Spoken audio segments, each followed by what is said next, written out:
Hello, everyone. It's Shyam Sadasivan here with yet another LinkedIn Live. I've been away for a while, but I'm back and I'm absolutely delighted to be back here with all of you. It's amazing. I have wow, there's a few dozen of you already in here. This is amazing. Thank you and welcome to another live session. Today, I was thinking about how to restart my live sessions. I've been away for a bit, about 3 months, and thinking about who to bring on, and who better to bring on than someone who's uh, been inducted into the top 100 global HR influencers in 2022. Coach Ram is someone I got to know over LinkedIn. We both share the same coach, and he is now in very illustrious company along with Adam Grant, Lena Nair, Angela Duckworth, Dave Ulrich, in the top 100 global HR influencers of 2022. We've had a few chats before. I've enjoyed our conversations on learning development, career growth, and he himself is on a career trek and sharing his thoughts and journey with us on LinkedIn. So, without much further ado, I'm going to be calling him into the screen in just a moment, right after this.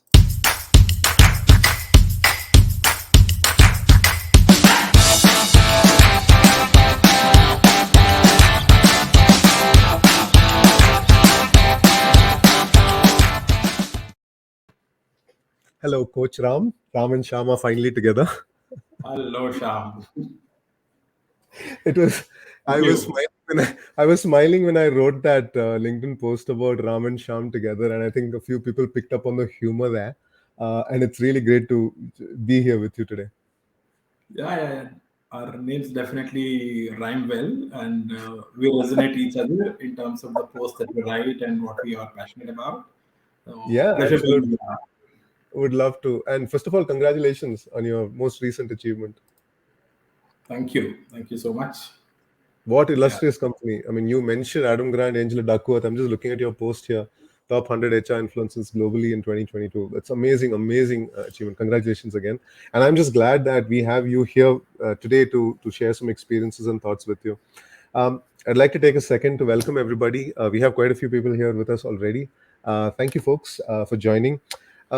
Coach Ram and Coach Sham are now going to talk about careers. How to be CEO of your career. And Ram, you came up with this idea. So, what was on your mind when you said, how to be CEO? How do you think of this idea of marrying the two ideas of CEO and careers together? Uh, Traditionally, when you think of CEO, you would relate with someone who has the topmost and the highest amount of control on an organization, etc. Mhm. And in all my interactions that I've had with different mentees, when you talk about my boss is not supporting me, my company is not supporting me, my ecosystem is not supporting me, etc., Mhm. I sort of relate to who has the highest control on my career. It's me. uh, who can be the biggest influencer on my career? It's me. And Mhm. that's how I related, saying if the person who will be most concerned about your career is you, and hence you have to be in the driver's seat. Yes. Yes, you can expect support, mentoring, coaching, opportunities from leaders, organization, everyone, but you should be in the driver's seat. So that's how I said, Yes. okay, you should be the CEO of your career. You should own it, right? I mean, even in learning development programs I do, we talk about career development and we talk about leaders' responsibilities in the career development of others. It's very clear. Most organizations make it very clear that you own your career. Everybody else is a support system. Would that be right? Absolutely, absolutely. And we Right. say the ownership of your learning and growth is with you. You ask for opportunities, you ask for platforms, challenges, Mhm. you embrace them, and then you grow. So it starts with you. You are on a career trek on LinkedIn and 100 days, and you're sharing what you've done about what 20 so far, something like that, 19, 20 19, ideas, 19 19 tomorrow. ideas. Tomorrow would be the 20th. Tomorrow's your 20th, so kudos on the discipline and also going on a career trek yourself to share 100 thoughts. I think that's an amazing journey in itself. I've Yeah. been watching and I have kind of been inspired by I've been inspired by all of them, but I picked a few of them for our discussion today. And the first one I'd like to kick off with, I think it's very relevant in just an opening question, is your day one actually. What is required for my career success? And you had outlined ambition, attitude, and acumen. Could you just kind of outline that and let's get warmed up on this idea of what career success really means and how you can get it? Yeah, so let me start with why I called it a career trek, because we usually Mm-hmm. hear about we usually hear about career being a sprint or a marathon and Yes. all of that. But when I look at it, and if I take the case of a mountain trek that you would do, you are at the base of a mountain and then you want to reach the peak. But there is no one peak. There are multiple peaks, and Yes.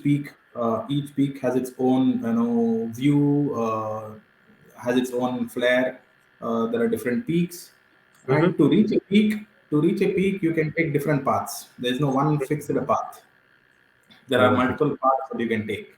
Yes. So when I relate it to how people approach their careers, not everyone wants to be CEO, not everyone wants to be an entrepreneur, Mm-hmm. not everyone wants to become head of a function. Mm-hmm. Uh, People have different aspirations. People Yep. look at careers very differently. Yes. There can be someone who wants to be a solopreneur, someone who wants a portfolio career, like doing two three things. Someone who is okay, growing at the pace that he or she is growing. In Yes. our eyes, I look like, come on, here you're not the fast tracker, but he or she is okay with that pace. So that's Yes. how they define their career success. Right. So, Right. Right. Right. so when I looked at that, we said, okay, there are three elements in terms of how you look at career success and how you drive career success. One is the Uh-huh. ambition. So what is my ambition quotient? What is it that I want to be? What is it that I want to become? And what is it that I want to gain by becoming that? Mm-hmm. Right? Someone might prioritize I want to spend more time with family, and I want a job which allows me to spend more time with family. So I don't want to take additional challenges which makes me CEO in 3 years, but I'm okay being a general manager in 5 years. Right? Sure, sure, sure. How do people take that though, Ram, when people say something like that? Is that something people see as, well, people generally expect people to be ambitious, and someone says, I'm not actually, I'm okay. How do people take that, do you think? So when you put this question of what do you want to be 5 years from now, 10 years from now, everyone would sort of give a fancy, top of the mountain title. Yeah, yeah. But heart of hearts, they know Yes. when they have when they have to push themselves to take up a particular project, vis-a-vis there's a family priority, or there is a CSR, giving back to society kind of initiative that they're doing. They Mm-hmm. sort of balance it out. So though Mm. they may not say it in so many words, in how they approach their careers, how they approach their jobs, you can make Mm-hmm. out, you can make out their ambition Yeah, quotient, yeah, so to yeah. say. Mm-hmm. So as a leader, when you look at a team, and you say that, okay, here is an additional project or a stretch project, who wants to take? There are two three people who will come up. So Yes. they look at it differently, whereas it doesn't mean to say that others don't really want it, but their pace, their ambition, their aspiration is slightly different. Mm-hmm. Mm-hmm. So So everyone's I'm got going a different level of ambition quotient, as you said. Okay. So that's to ambition. You also mentioned attitude and acumen. Yeah, attitude in terms of once the ambition is there, at whatever level it is, and then your attitude of being open to learning, open to taking up new challenges. Mm-hmm. I always say you should take a bet on yourself more than someone else taking a bet on you. Right? If you are given an opportunity, higher level of degree of complexity or opportunity, we usually tend to sort of self doubt. Am I there? Am I not there? Etc. But Mm-hmm. more than anyone else taking bet on you, you should take bet on yourself and put yourself out there, saying, I am ready. I can do this. And that appetite, sort of, Yep. is music for leaders. Yes. So Yes. that Where attitude the of Is this where the growth mindset comes in? And you talk about, I can actually persevere and become better at something. I will take failure in my stride and Right. actually try and get better rather than let it kind of pull me down. Is that what it is? Yeah, absolutely. Yeah. So being open to feedback, being open to taking help. Taking help is not a weakness, but it's a sign of strength. Yes. Taking help All is of not these. weakness. Yeah, Yes. yeah, and I see many people getting this wrong. We Right. don't tend to reach out as much as we should. There is a sense of Yes. pride that comes in, and we don't reach out. Yeah. Um, Yeah. Yeah. yeah, so ambition, Yep. aspiration, and aptitude. Of course, you need to gain the skills that are required continuously.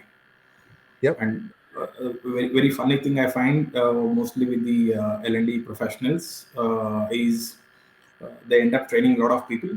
But when you ask them, what have you got yourself trained on in the last 6 months? Yep. Um, is it required? Is a question that comes from the mind. Right, right, right. Absolutely, absolutely. So you got ambition, a desire to move ahead, and everyone's got a different level of ambition. There's attitude. That's like the mindset you bring in. You can grow. You can open for feedback and all of that. And acumen is of course the actual skill, right, of being able to do something, upskilling, learning. Yes. Acumen is also about reading the room or reading the market, reading the business. We all of us talk about white spaces. White space Mm. essentially is something where your effort has a greater return. So Yes. knowing where to invest my time, energy. Uh huh. I might be working super hard, but if I don't have the acumen in terms of uh, knowing in which direction should I put that effort, in which project should I put that effort, what matters Yeah. more for the organization. I Yes. It's smart, so smart thinking. one mentee that I came across is so passionate, and he's doing things that he loves, and he's working Mm. super hard, 12 hours a day, etc. But he's really blind to what the organization wants. So Yes. you can be working super hard on something that you really like. You can be happy about it, but if that's not what the organization wants, you probably don't get the results that you desire. Yeah, yeah, yeah, yeah, absolutely. And one of the standard kind of ways I've seen a lot of training programs develop, Ram, is me, my team, and my organization. They kind of go in that almost layers of learning, right? So, what do I need to do? What does my team need to do? And how does that align with the organization? That's a very fantastic point. That if I am on a path and I'm doing my own thing and it doesn't actually make a difference to the career or the organizational objectives, then that acumen is what the smarts, right? Having the smarts to know what you do, what you don't do. Like, for example, I used to work in a company which used to design intellectual property, and someone came to me and said, you know what, I don't want this. I want to actually make chips, and I want to design hardware. And it's like, actually, we don't do that here. So if you want to do that, you may have to find some other place to do it. You're kind of barking up the wrong tree here. Fantastic. Ram, I asked folks to ask questions, and there's tons of them coming in. So I'm going to put one in because you spoke about mentees, right? Your mentees, and Yuvraj is a great question for career success. I believe a mentor is important. Your thoughts? You want to kick that off, and I'll be happy to add my thoughts as well. No brainer. You definitely need a mentor. Um, a mentor is like a Google map for you in unknown territory. Hmm.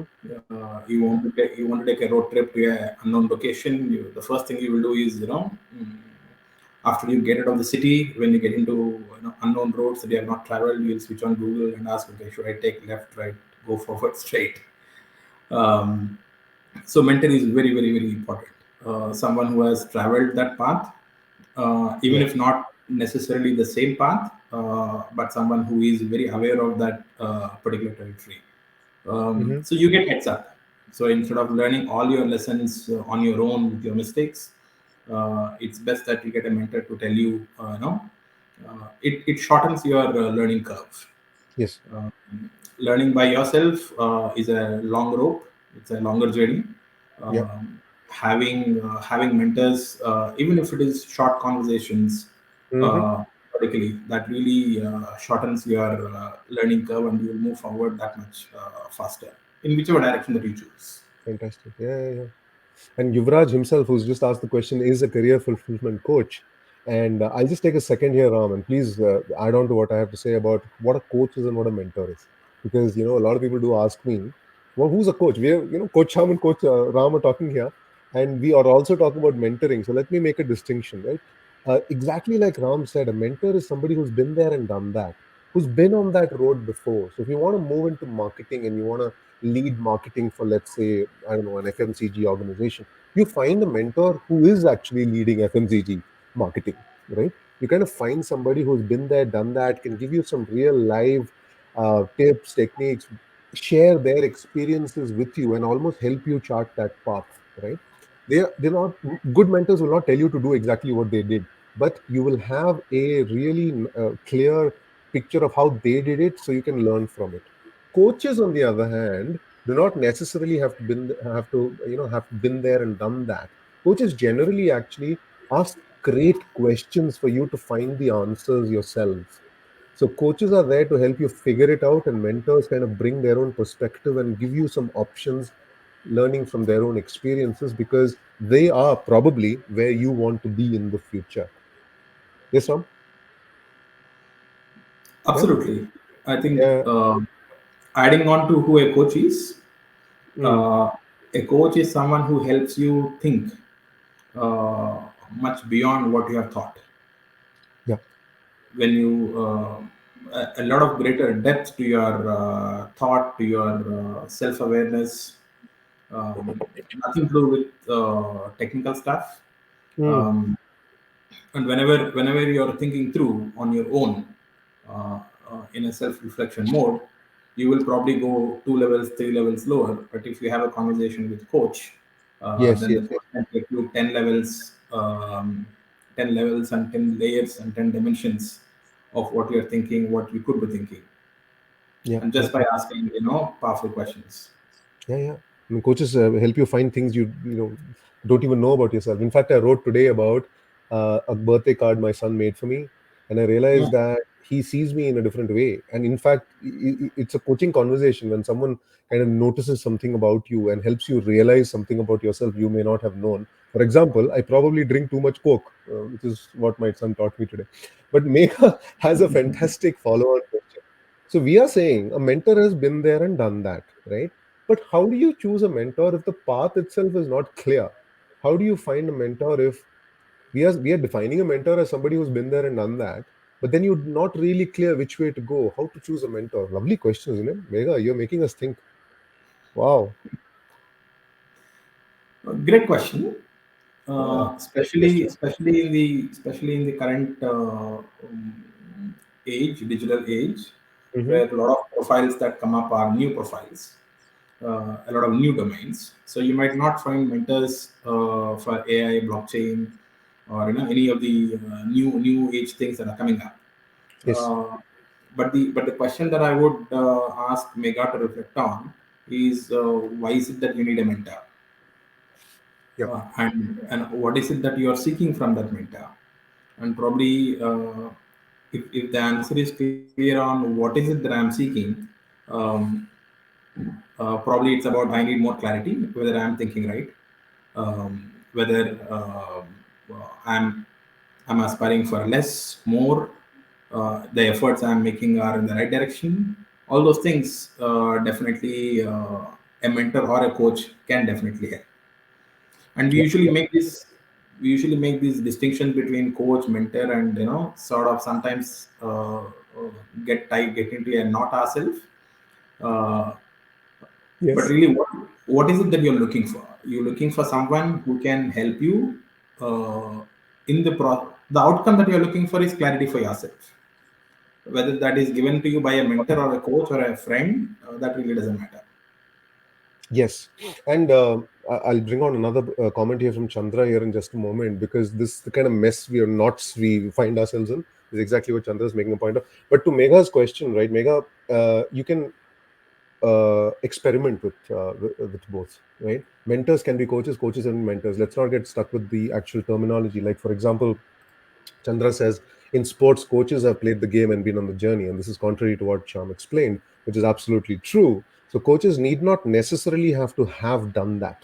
You could take like a hockey player, and that hockey player could be a great cricket coach, right? So the point is this: coaching and mentoring, the pure form of coaching mentoring, is what we are talking about. In reality, what happens is, even in my own conversations, the coaching and mentoring has a very, very, very kind of interesting line that you cross. Okay, in many cases they are very blended, and professional coaches make a clear distinction when they are mentoring and when they are coaching. If I'm going to tell you how I did something, I'll draw a line there and say, this is not a coaching conversation. This is just a chat about me sharing some experiences with you, and you can take what you need from it. And that's exactly what we get trained on as coaches as well. Coaching is about effectively helping you go deeper into your own ideas. Um, But just pitching in there. Please.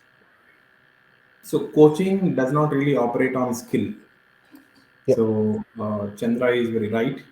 A coach operates on mindset. Hmm. And All right. even if we ask one of the comments made by Rahul Dravid, the current Indian cricket coach, he says, "I'm not here to teach Kohli on how to bat or Rishabh Pant on how to bat. I'm here to help them mm, get into the right mind frame, mindset, confidence, esteem. How do you pull yourself up when you are in a bad phase? These are the things. It's not about batting, bowling, or fielding. Coaches do at an international level. It's about the mindsets that they operate with, even in Yes. terms of sports coaches. Absolutely. A cricket coach is more about the mindset than the actual technique. I mean, there are people who will help with that as well. Um, let's see. Binny's got a great point for Megha, actually, building on this idea, and then we have a few other threads coming in the chat. You can choose a mentor who has good experience, who may help you to make certain decisions based on experience and taking the right path. Absolutely. And that's exactly what a mentor is. If you want someone to tell you how they did something, I mean, I talk to people who want to move countries, move abroad, and they want advice on how to actually figure it out and how to embed into a new culture. Those are mentoring conversations, right? But if someone is there and trying to figure out how to really kind of achieve their best, that could be a coaching conversation. Yeah. So as Ram says, we don't need to get stuck into the definitions here. What is most important is really to understand what you really need and who can help you. But the wonderful thing is, we are all looking at it by saying someone can actually help. Asking for help is a big deal, as Ram said earlier. If you're looking for help, that's a very good sign. You've made a good start. Um, Chandra's got another question, actually, and I want to pick that and then maybe move back to some of your career track comments, Ram, because you've made so many wonderful explorations over there. Chandra Sure. says, as much as a career track is a personal journey, we are often compared and turned into a rat race and a competition. So when does this comparison and competition become unhealthy? How can we overcome this unhealthy comparison? Yeah. So the FOMO is always there. Mm, The fear of missing out is always there. It's very easy to say don't compare yourself with others, uh, but you end up comparing. The trick is how long do you stay in that comparison, and mhm, what is the purpose of the comparison. I've always seen, whenever someone is not very clear with what they want, when the self awareness, clarity about personal goals, when that is low, you tend to get highly distracted by what you see, what you hear, what your friends become. But when you are very very clear of what you want, out of your life, out of your career, what do you value more? When that self awareness is high, even if you come across other people's life, other people's titles, tags, etc., that doesn't really bother you much. So most important is that anchor, internal anchor of what I want from my professional life. yes. Yes, absolutely. And if I could add to that, I would say I've written, just like you write on LinkedIn, Ram. I've written a few things about, for example, money, and I moved from America to UK to India, and every time I moved, I actually took a pay cut of some kind. In some value denomination, it went down, but actually my life was fuller. because I was actually creating a work life that I actually wanted, and money was only one part of it, right? Money and title and rat race were only one part of it.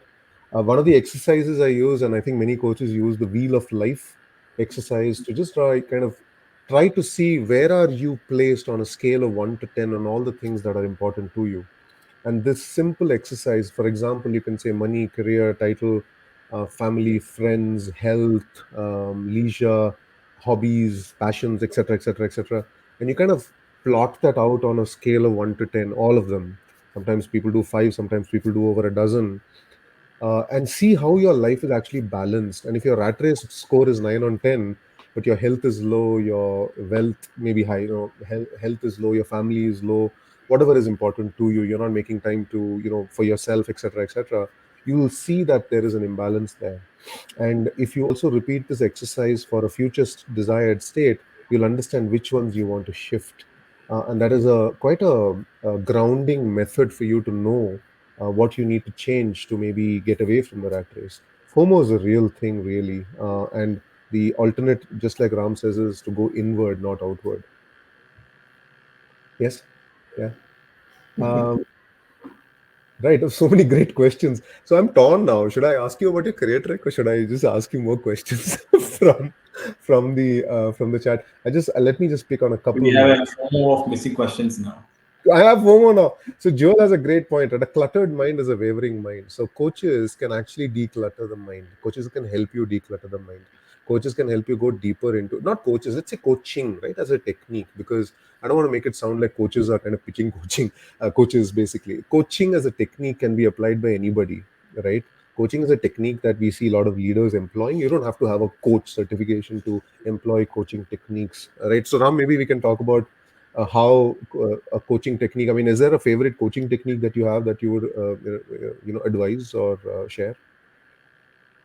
No, the best coaching method is I'm not a great believer in psychometrics and other form of Mm, tools. mm, mm, Uh, the best coaching is something with simple self-reflective questions.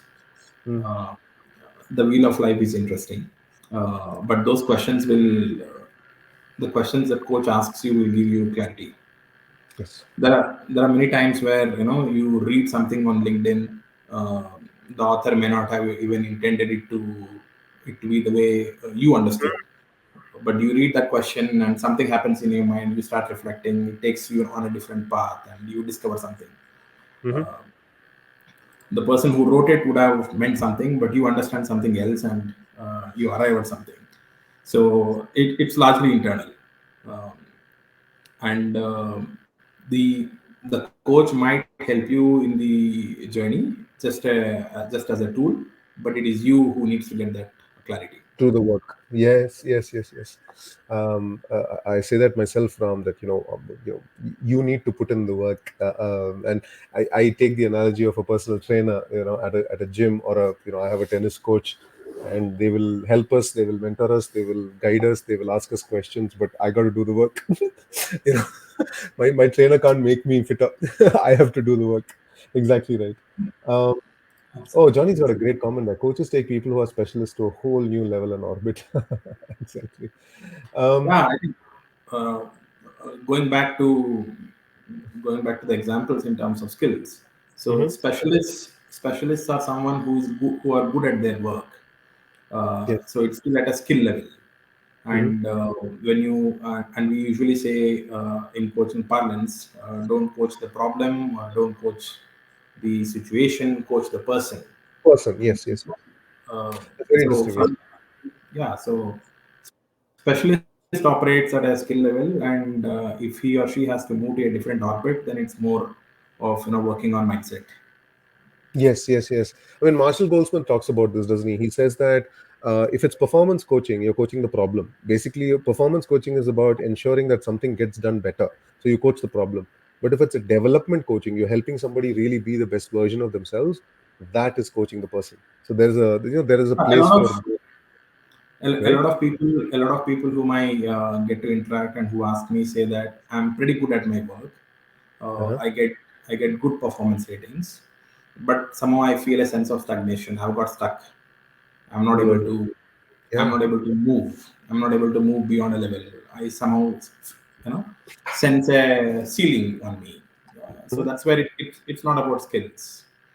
It's about mindset. It's about which will help you, move beyond that um, sort of paralysis situation that you got into. Yeah, yeah, yeah. You, in one of your career track posts, you talk about finishing the race on a high or finishing the race dead. I found that fascinating. Could you tell us a bit more about that? How do you finish? So basically, this is about transitioning, isn't it? I mean, when you want to go to a different level, how are you finishing that level, right? Could you elaborate on how that helps? The context was, if I really have to show that I'm ready for the next level, how do Yes, I show? exactly. Yeah. So the analogy I was sharing was, about a marathon. I used to run. Um, so my coach, the running coach, used to tell me. I asked him, what should I aim for? I should aim for speed or I should aim for distance. Hmm. Uh, so should I aim for completing 5 kilometers and then 7 kilometers and then 10 kilometers and then 20 kilometers? Should I progress that way, or should I look at improving my speed? So he said aim for distance first and then improve your speed later. And Sure. one of the questions he asked me was, at the end of the race, do you feel like drop dead, or you're doing it easy peasy kind? So Yeah. if you end the race still having a lot of energy, then it shows that you're ready. You can still go a long way. You have a lot of energy left in you. So in a professional setting, uh, when a leader looks at his team, and every leader will have two or three pet projects, additional projects that they would want. They can do it themselves. They would want someone to do, and they look at who is having that extra bit of bandwidth, who Yes. is someone who is leading the team or doing their job with ease, who is Hmm. someone who can take on this bit extra. Hmm. um, you know so that's how, if you are seen as someone Hmm. who is finishing the race on a high, Yes. then the leader will be more than happy to give you that stretch project or additional assignment. But if he Fantastic. sees you just crawling to the finish line, then they are more likely to say, okay, let them do what they're doing. Indeed. Indeed. Let me just kind of bring in some of our guests here. Virag, Mantri says, great session. Thanks, Virag. Thanks for joining us.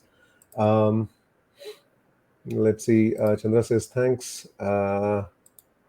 Let's kind of, shall we segue into kind of what makes a coach and how to, be a coach?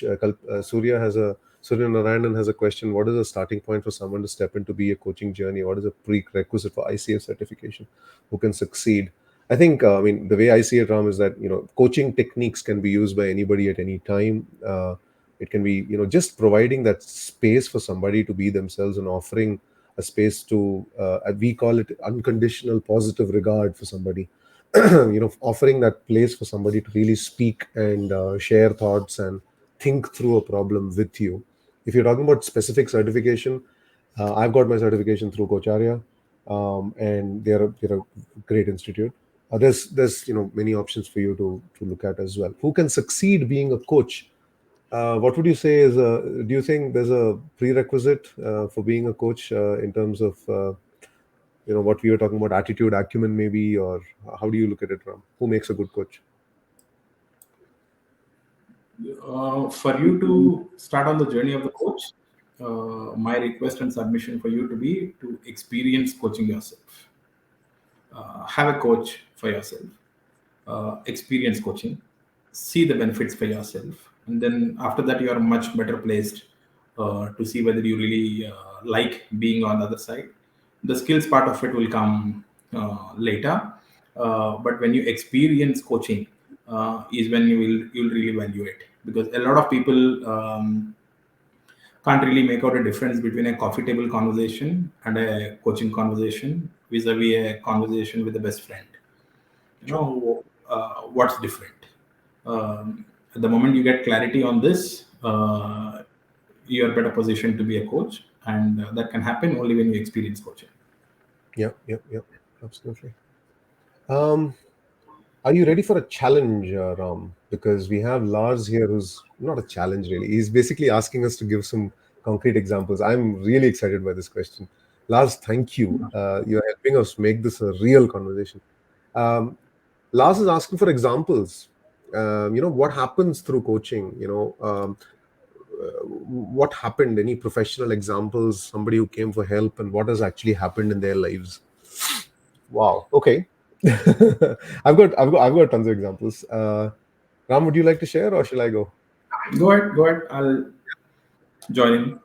Join in as well. Okay. Uh, how do I do this? Okay, I don't have examples of 3 years because I've only been doing coaching for 2 years. Okay, so I'm going to give you 2 year examples. Let me try and kind of do this, Lars, in short term, long term outcomes. Short term, one of the stories with permission, I can share. This client story is this client went through an experience where she was a whistleblower in an organization and had to leave an organization through a particularly tough kind of exit. Yeah. And had to leave immediately. And then, of course, had to start looking for a role soon after that. Um, and then wasn't really able to express that situation at new job interviews because it's clearly a sensitive matter. What do you say, right? What do you say? What happened? And people are like, it's very difficult to say it was a personal matter and leave it at that. Very, very difficult. And people are asking for like, what happened there? Why did you leave? Is there something fishy going on? Which is fair enough. Potential employers. So we spent nearly a month, 6 weeks, trying to get to the bottom of. So I was not a mentor. I was a coach. I was trying to get to the bottom of what would be the best way for this person to express herself confidently and be able to sit in an interview and present her best self. So we reached the point where we felt like she doesn't really need to give that information. She can say, see, let's talk about what I can add value, what value I can add here, and what I can do. And this, by the way, took about 6 weeks, right? So 8 sessions of coaching to get to the point where she felt like the best way to do this would be that let's talk about what I can add, what value I can add. I went through a particularly difficult situation there. I'm not at liberty to discuss it, but I'd like to talk about how I can add value for you. To reach the point of actually putting it that way and having that real confidence to put it out there was the outcome of our coaching, and I'm particularly proud of how she got to that point and then got a job and is doing really, really well now, and got a job that she was really suited for, etc. So that's kind of one example that wanted to share. Ram, would you like to share anything? Yeah. So couple of recent examples that I can think of. So I had one coachee who who had sort of changed 4 or 5 jobs in the last 2 years, and was still not really happy in the current role and was still looking out for the next role. And through the conversations, we sort of realized it's not that the person is looking for a better salary or any of things, but the pattern that we noticed together was that whenever he got into a difficult situation, either it's a difficult boss or a difficult project, or a difficult environment, he wanted to switch. So the bottom of it was not really about what the person, yeah, if when we looked at why the person wants to change, we saw that every time he encounters a difficult situation is when he is wriggling out rather Hmm. than sorting it out. Then we discussed about sort of, if you can survive here, you can survive anywhere types. So then he fought it out. In that, he stayed on in that scenario, and after that, the resilience helped him. So most of the times, what the coaches tell you as the problem is not the problem. Yes. There's something Go else. deeper, right? And you made that point earlier that coaches help you go deeper, and coaching as a technique can actually help you go deeper into the problem and unearth the real issues, right? The real There was fears, there real was challenges. another scenario where the person had taken a break of 4 or 5 years and wanted to get back, and was really confused between should I look at a full time job, should I look at something as a freelance, or should I look at starting something of my own or partner with a company. So many options, and not really sure of how she should project her core in terms of Mhm. what is the real value that Yeah, she needs to exactly. do. How does she position herself? Hmm. So again, it was not really about the choices of whether I should choose ABC. We again went a couple of levels deeper in terms of what the person really enjoys doing. Correct. Then we looked at, okay, then who are the kind of people she likes working with and adding value. And Sure. we Sure. through Absolutely. three four sessions, we arrived at what is the sort of vision statement that she can carve for herself. After that vision statement was clear, then making the choices was easy. Yes. I'm going to use this segue into some of the things. One thing you've written in the proximity principle in one of your career trek, which I really really like, because I do work with more examples, Lars. I do work with people who want to move to something quite different, but they realize they haven't actually done it, or they don't have the appropriate experience. So how do you start? How do you get something when you haven't done it before? It's the usual joke that you see on LinkedIn with memes all the time. We want a fresher with 10 years experience, right? So basically, you make a mid-career transition, and that's what I do a lot of. I work in mid-career transitions. You want to move to something you've never done before. How do you even begin that? You're a marketeer. You want to go into business development. You want to, you're in sales. You want to go into strategy, or whatever transition you want to make. And I know, Ram, you spoke about the proximity principle as an idea to actually get you started. Could you tell us how the proximity principle can help with getting opportunities where you don't have any experience before? So this came up to me with again three four patterns. Hmm. I had a coachee who said that all my life I've worked only in this particular industry. I want to move to a different industry, but I am not getting benefits, right? Or I have been only in this particular function forever, and I want to switch functions, and I'm not getting the support. So uh, common thing that I saw in all of these is they were waiting for either their manager, leader, organization to come and put an opportunity on their hand in a platter. That's never going to happen. And like I said, you should be the one who should take the biggest bet on yourself. And and and the question that I ask is, if you want to move into, say, digital marketing, for example, um, nothing really stops you from knowing about digital marketing, talking to someone who does digital marketing, Yes. reading the articles, supporting someone as as an assistant during weekends. There are 100 things that you can do if you are really passionate about digital marketing. But if you are getting attracted by what the role offers, and you are just waiting for that role to happen, that's unlikely to happen. So you need to invest before you can reap. So and the investment has to happen when no one is watching you. The investments will happen when you are uh, reading through. There's a lot of information available, a lot of conversations that you can have. And we usually say that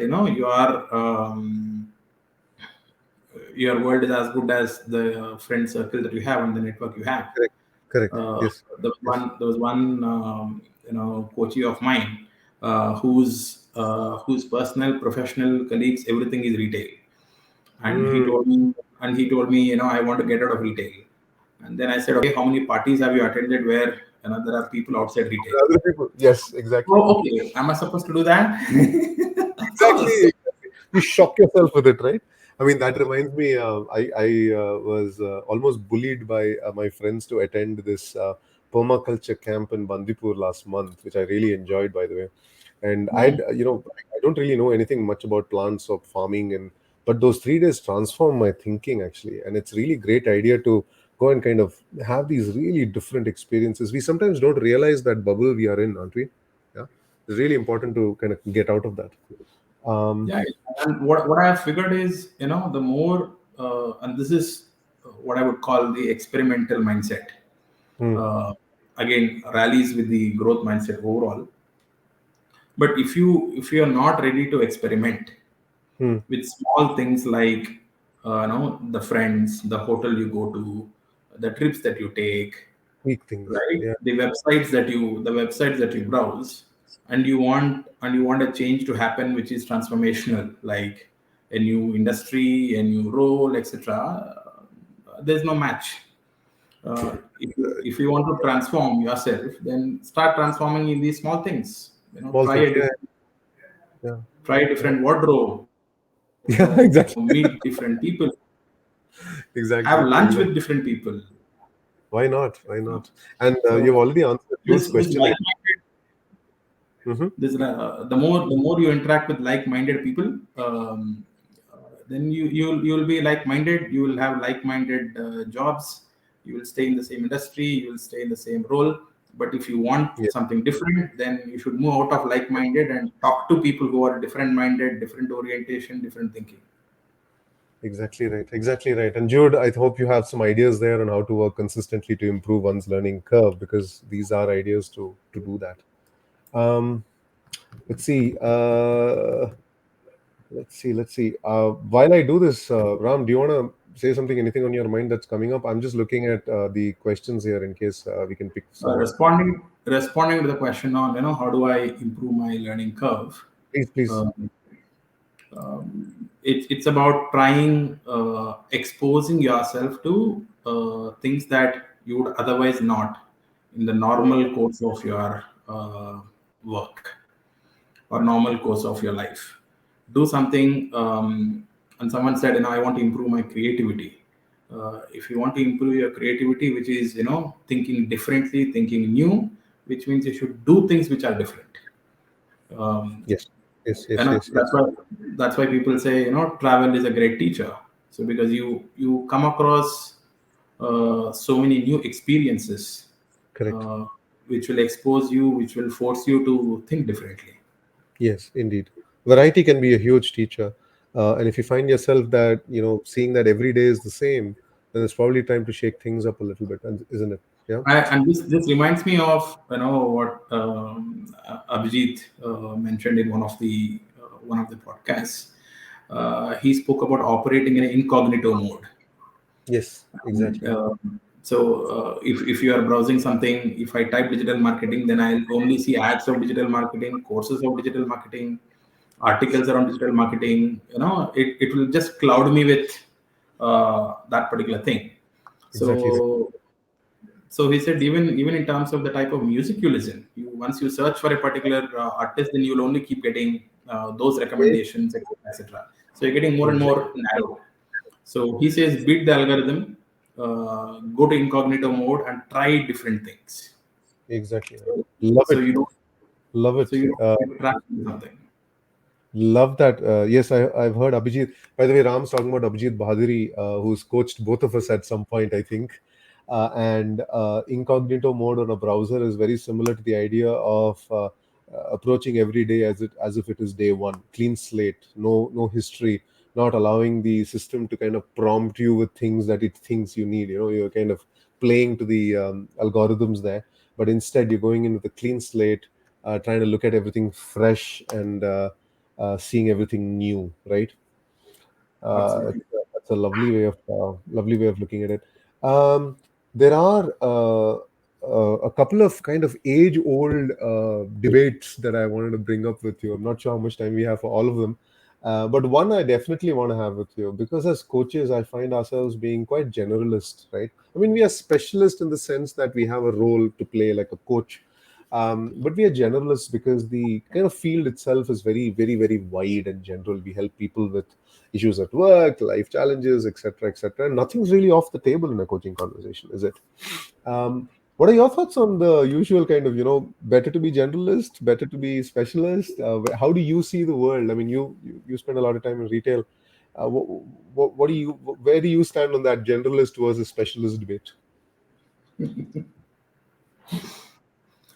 So I would like to relate to this with a compass and a bullseye. So if you are looking at a bullseye, then there is a certain target in mind, and Mhm. you are aiming to hit that center of center bullseye. Mhm. Whereas if you are looking at a compass, then you just know that I'm heading towards north. You keep Wow. traveling. You're not really focused on a destination, but you are just focused on moving in the right direction. So this is how I see. So a generalist would sort of move directionally, saying where is the industry moving, where is the economy moving, what is required by my organization, etc., etc. And you look at a compass mode. Whereas bullseye is like this is what I want and this is what I'm going for. So specialists, more as individuals, artists, solopreneurs, they do really well. But more and more in large organizations, you would want generalists with a couple of specialized skills, and those specialized skills will keep changing from time to time. So today you Yes. may be a trainer, tomorrow you may need to become something else, and day after something else, but in the domain of HR. Yeah. So that's your compass, and your bullseye keeps changing. Every 6 months, every year, and that's why you need to have a Great. What an IDP for amazing. yourself. Yeah. Work on it. So bullseye is the specialist thing, and the compass is the generalist going in that right direction. Beautifully Yeah, put. it's like a game, where uh, my son is pretty addicted to this game. Where he has to keep moving and keep killing people, and he reaches a particular place, and it's a Yeah. never-ending game. Sounds familiar. And yeah, the game never ends. So you are directionally moving, and you're killing someone and then moving on. Yes. Yes, yes, yes, yes, yes. I understand. You know what? Abhijit spoke about generalist versus specialist at a previous LinkedIn Live with me. And very similar to you, he made a distinction saying that generalists are context specialists, in the sense Hmm. that specialists, you take a lawyer, you take an engineer, you take a marketeer, they can go from one company to another company and perform that specialist role because they bring that specialist skill. A lawyer can become a lawyer from one organization to another. Generalists are very context specific. So somebody who is a generalist in my organization kind of understands the context so well, with a couple of skills, I'm sure, that make them very valuable within that environment. And Hmm. shifting environment is very hard for them because they become very invaluable in that environment. Generalists function within the context, specialists function because of their skill. That was also another wonderful way of looking at it. It's Um, the new age is the T-shaped professional. Indeed. So even if you look at a lawyer, uh, he probably knows a lot about the law, but you will see specialist lawyers, like divorce lawyers. There are though not specialization in terms of education, in terms of practice, there are specializations Practice. even within lawyers. Indeed. Indeed. So so you have a generalized context of Yes. whichever function you are HR or anything, and then you are specialized in something. Yes. Yes. Yes. Indeed. Indeed. Here's another question. Virag Mantri asks, please share some light for professionals aged above 40 with rich experience of 10 to 15 years but not having a degree. What are the chances of a successful career transition? And if you could suggest some avenues. I think Virag's saying if you don't have a degree, how does that work for you? And I'm pretty sure you've written one of your career track posts on this topic, haven't you? You don't If you don't have a degree, or a sometimes people say I have a degree but not a tier one degree, how does that affect my prospects? So if you look at how this probably comes from attempting something but not really successful with it. um, but there are multiple paths to achieve that. Hmm. So if I am looking for a role which requires, there are companies which say we want someone of this year pass out from this university, etc., etc. Sure, sure, sure. At the same time, there are a lot more companies who don't really specify, all of that. Hmm. So, in my view, degree, any form of education really helps, but that certificate is not something that will get you the job. what will get as the job is the skills. So first gain that skill. It's important to get that experience and exposure by. So if you're looking at a career transition, then you probably have an idea of what you want. You want to move from something to something else. So you need to look at how do I get exposure to that something else. Once you have that exposure, then if the education sort of adds on to it, then great. But even if the education is not there, the exposure will definitely land you, few opportunities. Probably we need to start looking, in different channels and modes than what we are currently looking. If you go Right. to a, if you go to a Naukri.com or those standard modes, obviously you will see a lot of we want someone from the same background, we want someone with so many years of experience from tier one, and all of that you'll see. Probably 10% of the jobs get advertised on Naukri, 90% don't get advertised, and we are forming opinions based on what we see from that 10%. There's a big, huge world out there where there are opportunities on team, and they want someone with exposure, not necessarily they want someone with exposure and the skill, not necessarily the degree or the Yeah. badge of tier one, etc. Correct. Degrees are badges. Degrees are shiny medals, and not everyone needs the medal. But the great question to ask is, what's the alternative? And the alternative really is proof of work. So if you can show that you've done something, that almost negates the need for a degree. You've got 15 years of experience under your belt, and if you've done some secondments or assignments or shadowing or some pro bono work, some volunteering, that shows that there's a proof of work that shows that you have actually achieved something in that area. That is a fantastic segue into a new career. Um, there is there is a place for degrees, right? They are proof that you actually learned something formally, but it need not always be the case that is necessary. And it's like that. Simon Sinek was once asked, can we put the whole Windows versus Apple Macintosh debate to rest? And Simon Sinek says, you know what? Windows is best for people who like Windows. Mac is best for people who like Mac.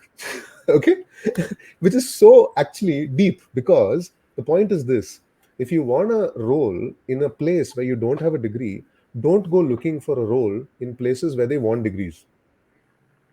Right? I'll Yeah. say that again.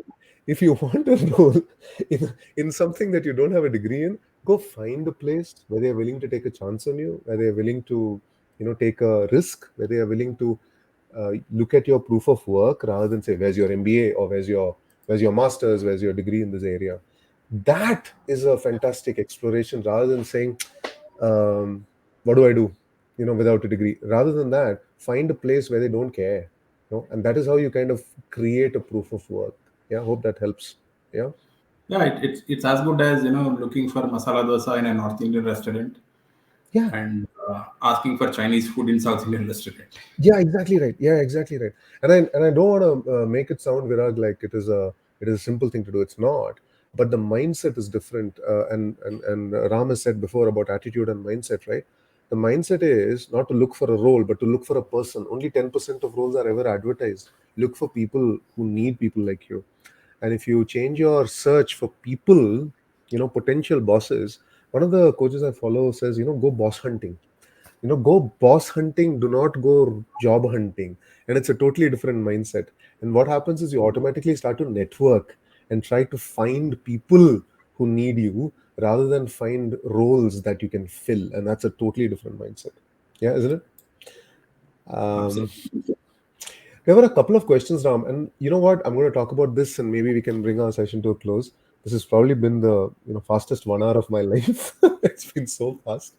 A few people, actually, I'm sorry I didn't bring it up earlier, talking about transitions from corporate roles or employee relationship, employee-employer relationship, to running your own thing, or to becoming entrepreneurs, or starting your own business. Maybe we should look at it both ways, either employee to employer or employer to employee. Either way, I just wanted to hear your thoughts on that kind of transition. I've been through mine myself, and I share my stories quite widely. But what are your thoughts on these transitions?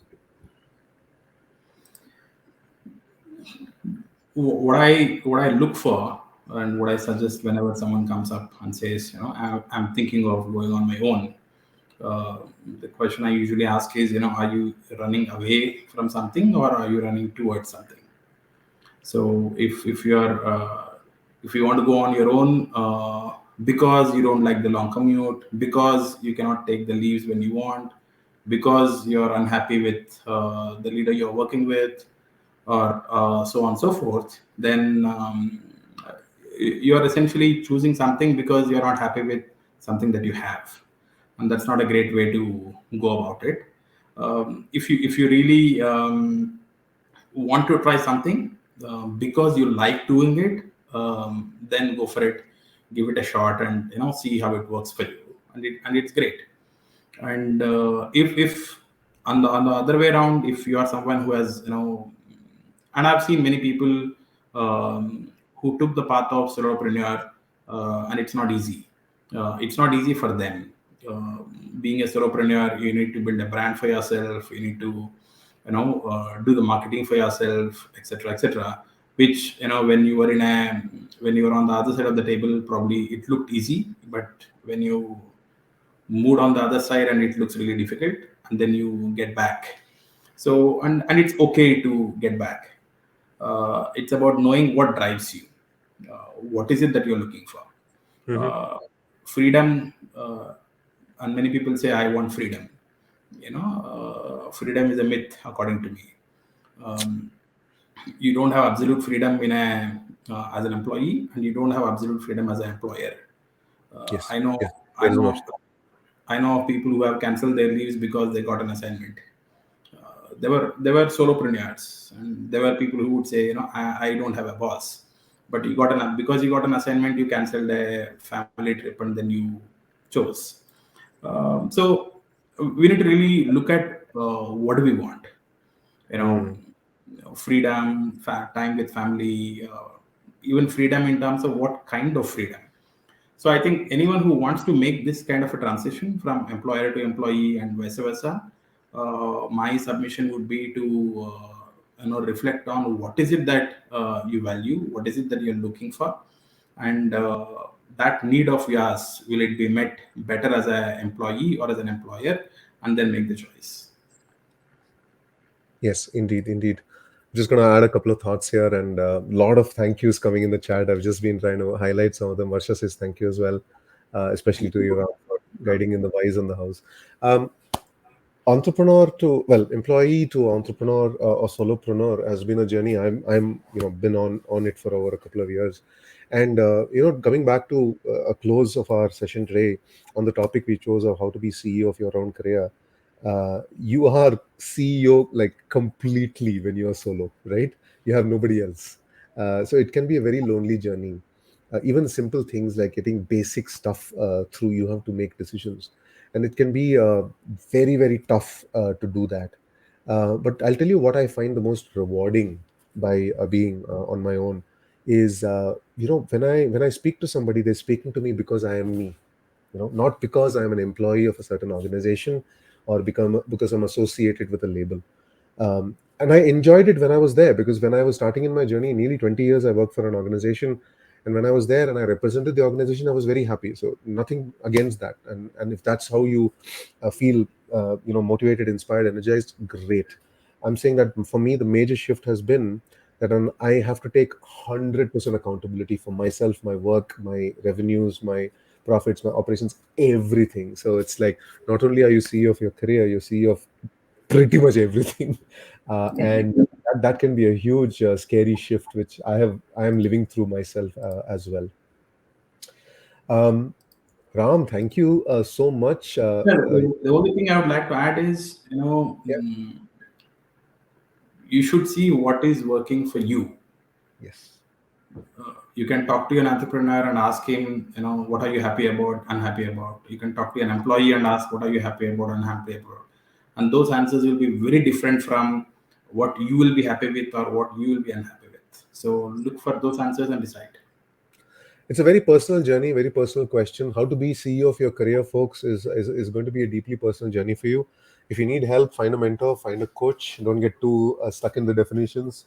know what you want, find the help, ask for feedback, reach out to us. I'm sure you, Ram, and me, Sham, will be very happy to respond to comments in the chat. Ram and Sham was actually a movie where Dilip Kumar starred in his first dual role. I almost feel like our conversation has been so much in sync that I, feel like I'm twinned with you, to be honest, today. Ram, thank you so much for making Great. the time for me today. Really appreciate it. Absolute pleasure. Thank you so much. And for everyone who has logged in and for all the lovely comments, thank you so much. Thank you. And goodbye, folks. We shall meet again soon. Goodbye for today. Bye bye.